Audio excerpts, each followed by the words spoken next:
good day everyone. I'm Hannah Claire Orasal, a student of Master in Business Education program of the Polytechnic University of the Philippines. And today, for my e-portfolio, I will be showing you some pictures on our classes as well as pictures while doing this portfolio.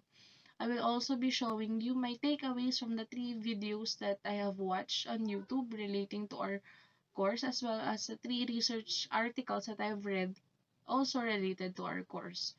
And it will be followed by my general conclusion on our course and a simple message to Sir D, our professor, and to my classmates as well as my beloved students.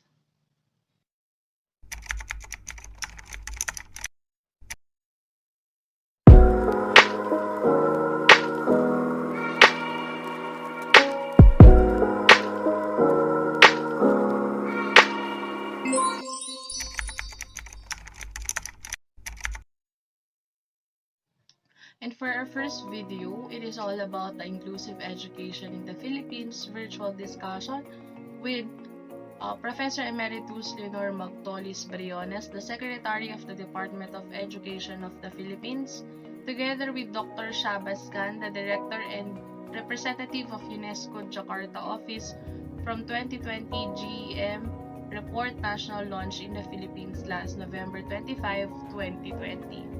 So what are my takeaways from this video? Now that we are continuing education despite na nasa pandemic stage tayo, we should make proper adjustment. And we should always consider the parents, the student, and the teachers. So we teachers must help them in choosing the appropriate modalities. And we should always guide the students in whatever modalities they've chosen. So, if one thing naman na a bit problem on our current situation that I've come to realize is that everybody is working hard to continue or pursue education in this time, but there are things na medyo in reality ay talagang nangyayari, katulad na lang nung yung module darating kalagitnaan na, patapos na. So something like that. And currently we don't have that much resources. For example, dun sa mga pumipili ng module classes, we don't have enough resources na kaya natin laging i-provide. Kasi we will be printing modules and activity sheets and weekly home learning plan. So, hindi enough yung resources na meron tayo. Dumarating pa rin sa punto na kailangan mong tipidin, liitan yung font, and something like that. Pero, despite that, nakaka-survive, pero hindi lang dapat makasurvive. So, sabi nga, we need, in this time of pandemic, hindi lang kailangan mag-exist, but to thrive.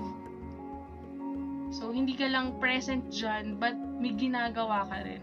So, same with our students, na hindi lang in-enroll na natin sila, tapos na yung responsibilidad natin sa kanila. No.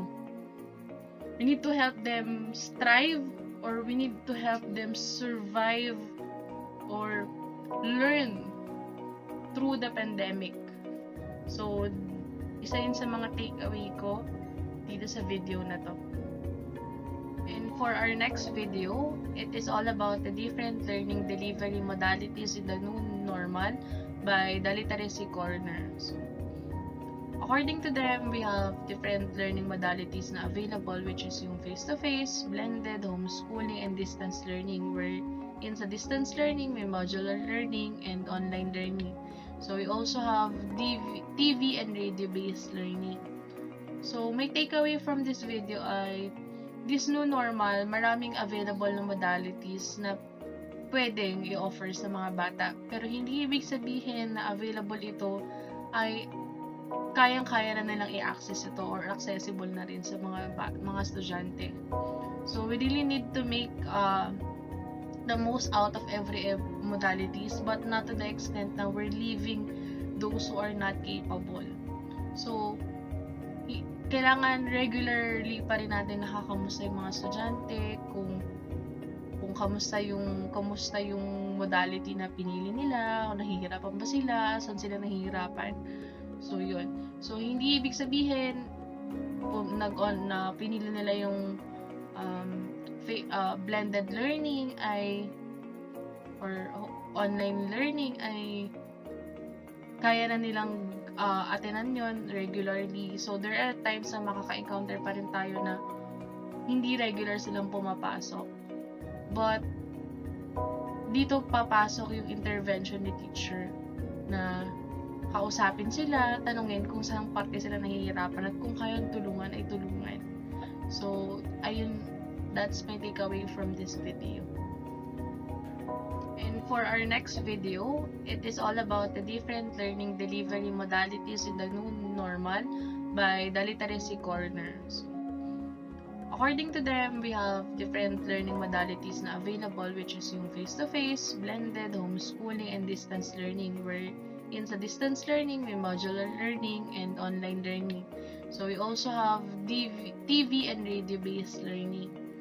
So my takeaway from this video ay this new normal, maraming available na modalities na pwedeng i-offer sa mga bata. Pero hindi ibig sabihin na available ito ay kayang-kaya na nilang i-access ito or accessible na rin sa mga estudyante. So we really need to make the most out of every modalities, but not to the extent na we're leaving those who are not capable. So kailangan regularly pa rin natin nakakamusta yung mga estudyante, kung kamusta yung modality na pinili nila, kung nahihirapan ba sila, saan sila nahihirapan. So yun. So hindi ibig sabihin na pinili nila yung blended learning or online learning ay kaya na nilang attenan yon regularly. So there are times na makaka-encounter pa rin tayo na hindi regular silang pumapasok. But dito papasok yung intervention ni teacher na kausapin sila, tanungin kung saan parte sila nahihirapan at kung kayang tulungan ay tulungan. So ayun, that's my takeaway from this video.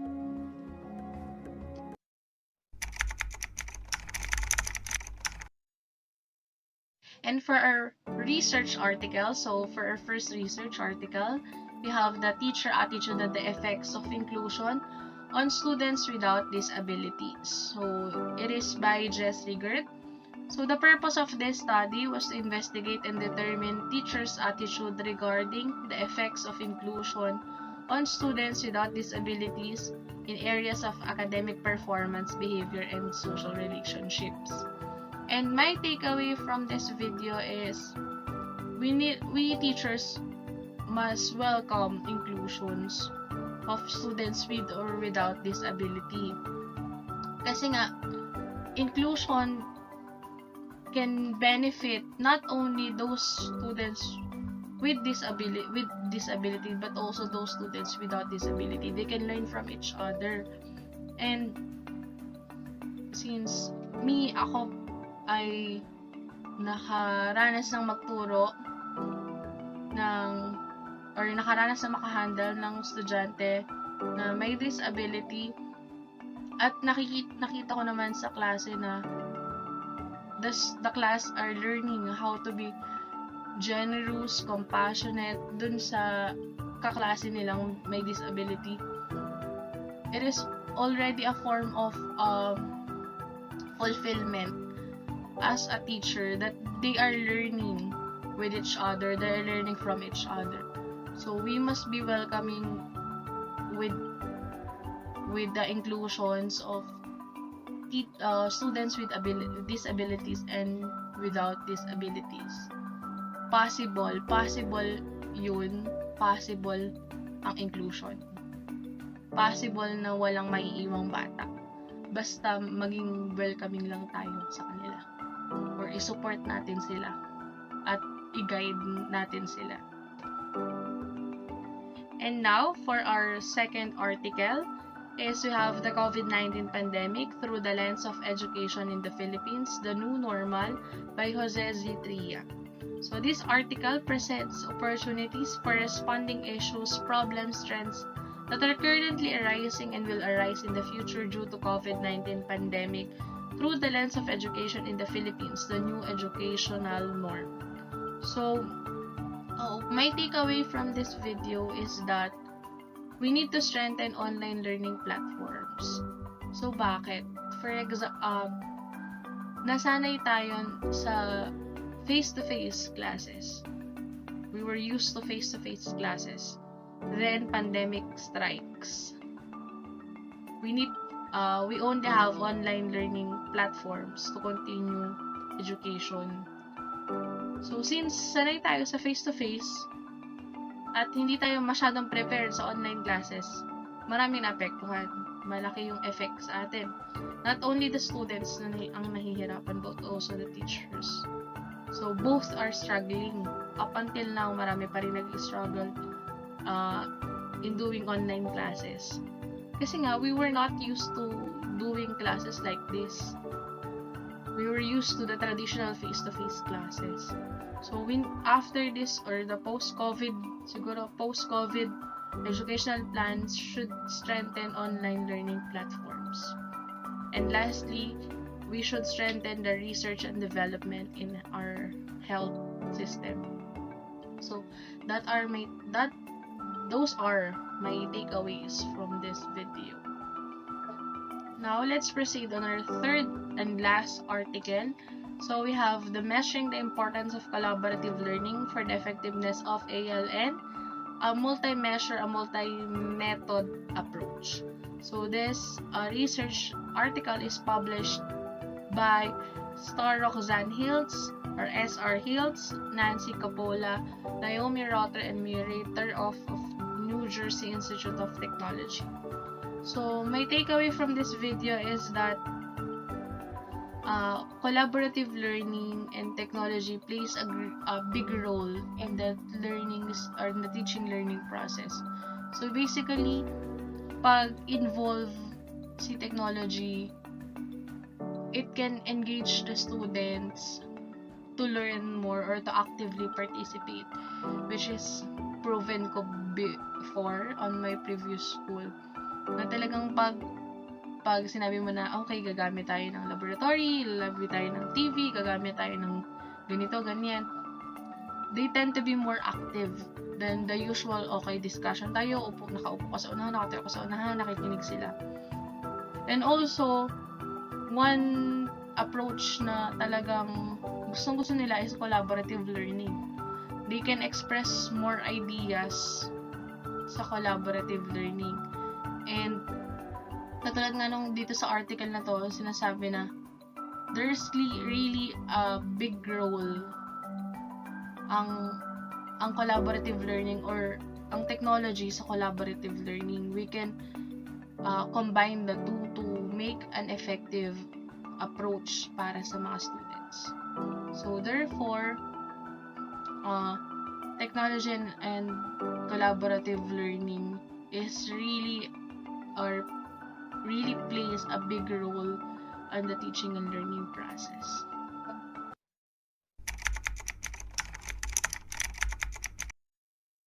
Now, let's proceed to my general conclusion on our course. So, in a nutshell na nga, sabi nga ni Sir D. So, ano ba yung mga natutunan ko dito sa course na to or sa subject na to? Honestly, sobrang dami. Ang hirap i-elaborate isa-isa, but ang mga natutunan ko dito ay, of course, yung different strategies, approaches, na pwede mong gamitin, pwede mong pamilian sa pagtuturo. And siguro isa sa mga pinaka-tumatak sa akin since ito ay report ko ay yung inclusive education. Possible, maganda yung purpose ng inclusive education. Possible na mangyari or possible na i-adapt natin. But sometimes, nahihirapan tayong i-adapt kasi nga yung fear natin na magiging kung diverse na ngayong learners doon, mas magiging diverse. Pero ayun yung kailangan, ayun yung dapat, ayun yung mas makakatulong sa mga bata to include everyone, despite ng race nila, despite their status in life, despite their ability and disability. Kasi from that inclusion, mas matututo sila not only dun sa mga theories na or kung ano mang lesson na tinuturo natin sa classroom or during our class hour, but ang mas maganda is matututo sila in life, in reality. So, isa yun talaga sa pinakatumatak sa akin dito sa klase natin, dito sa course natin ito. At marami pang iba, katulad na lang talaga ng iba't ibang approaches na pwede nating gamitin, na hindi lang lagi kung ano yung usual approach, kung marami like collaborative learning, kung ano din yung mga roles ni technology sa teaching and learning process, natutunan din natin dito or natutunan ko din dito. So there are really lots of things that I have learned from this course, at hindi sayang. Ito talaga yung worth it na activity or bagay na gawin mo or i-engage sa sarili mo. Kasi 'di ba usual yung iba Saturday, Sunday, that's ayun lang daw yung pahinga nila, hayahay, gala, sa ganito. But sometimes mas worth it yung ganitong bagay kumpara sa paggagala mo, kasi marami kang natututunan. So that's my general conclusion on our course. So that's it.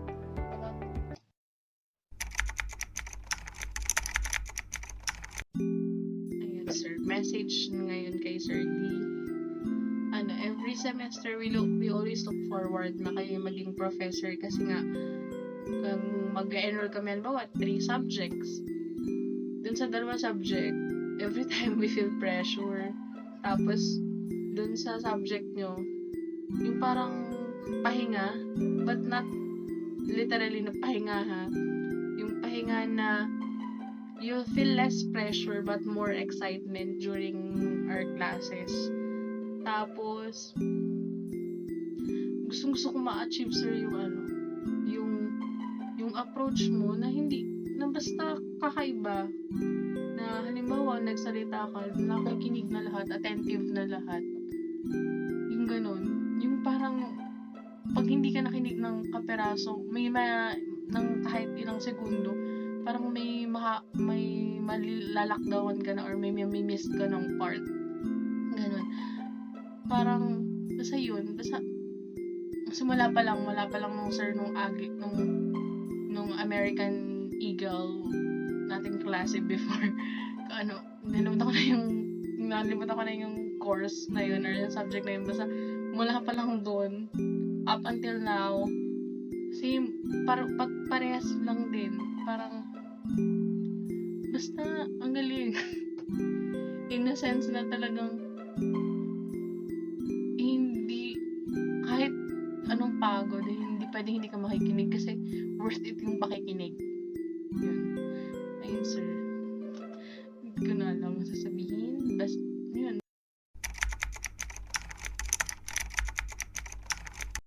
Message to my classmates or to our classmates or to the MEM 649 school year 2020-2021 first semester pandemic edition. So, finally, wow, malapit na matapos yung course na to. So, some of us ay magpapatuloy pa with other subjects. Some of us, kaunti na lang, mag-graduate na, or some of us ay mag-graduate na, hindi ko lang sure. So, yun. So, always remember, despite naman ng status natin sa masters natin, ay in the end lahat naman ay gagraduate, and I'm always rooting for everyone. And let me just leave you one of the most famous quotes about teachers. So, to the world you may be just a teacher, But to your students, you are a hero. We are a hero, and let's empower each other. So, yun lang po. So, see you next time!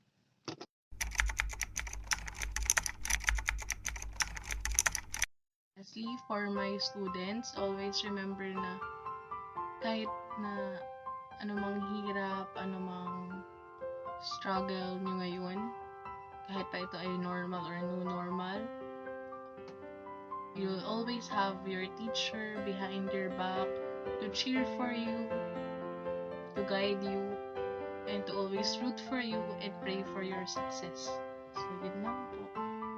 And see you sa after COVID.